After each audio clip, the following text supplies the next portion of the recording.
from urban area in Milwaukee. I definitely do. I think a lot of the trauma that I've had is related to the community I've come from. I'm 23 years old, non-binary. Trauma can vary for a lot of people. For me, I'd say it's those things that stick with you and that happen to you that never leave, that you need to learn how to cope with. Um, as far as how that's impacted me, that's my whole life. Sexual abuse, and physical abuse. I was born to a cop and a correctional officer. They're both in the military, but by the time I was born, the correctional officer became a convict. He was a serial rapist. From there, my mom had a lot of boyfriends growing up, and they weren't always the nicest of people. By the time I was 7, I'd seen people bash my mother's head through the wall. They never hit me, but the mental and emotional abuse still stuck. She had a boyfriend, and he would walk down the streets and chase us with knives, or try to block the car when we leave. She hit him once. That boyfriend had a brother, and his brother married my aunt, who, obviously with my mom being in the military, I spent a lot of time there. And that brother was the funny uncle of the family, the one that tickle fights turned into touching. He did that often. He'd molest me whenever no one was looking. So then my mom left that boyfriend who beat her and got another one. So then there was that funny uncle and the boyfriend that she had this time that couldn't wait 24 hours to start molesting me. I didn't speak about this until I was about 12, and my best friends told the guidance counselor, who I told some more about what was going on. And by the time I got home, there was a no contact order between me and my mom.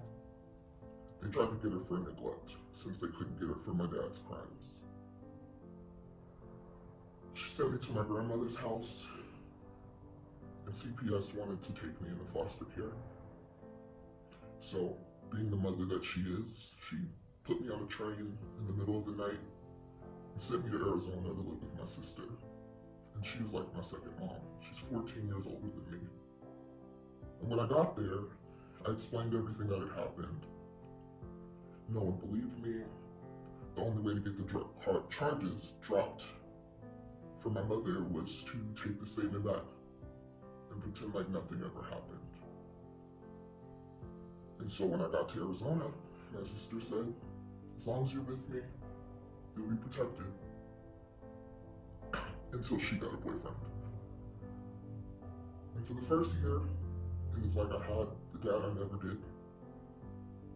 But then I flew home to Milwaukee, and I came back with hips and curves, and I wasn't his little sister anymore. And so I've been through this rodeo, so when you come in and touch me at night, I just pretend to sleep. The issue was I didn't want my mom or my sister or my aunt to not have that happiness that they found anymore. So if it meant that I suffered, then I suffered. The molesting became too much. One day he raped me. So I told, trying to do the things that you're supposed to do. And when I told that time, once again I was a liar and a slut. And I was told to apologize to him. And I'll never forget that my sister said, does this look like the face of a guilty man to you? And that's all I saw on his face was guilt.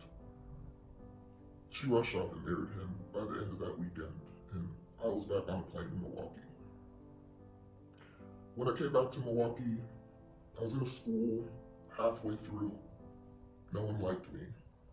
Lincoln wasn't the best place for people who were a little bit different. There was a lot of bullying. But I was stuck with what I was doing, and I found dance, and that helped. But when that stopped helping, and while I was still home getting molested by that boyfriend that never left, I found my way through my body, and I took myself back through being a sexual being, because that was the first time I had a choice in the matter. And anything that gave me that control again would do it for me. I moved back home to my mom's, and eventually we went to visit my sister. And I knew, I'm this old, and he's not gonna do it in front of my sister, and then my mom, and then my dad, and lo and behold, by the time the night came, he raped me again. So when he came back from the trip, I tried to kill myself. I took a bottle of pills to school, and I tried to take them all in the school bathroom, but somehow, some way, my best friends found me before I got the chance.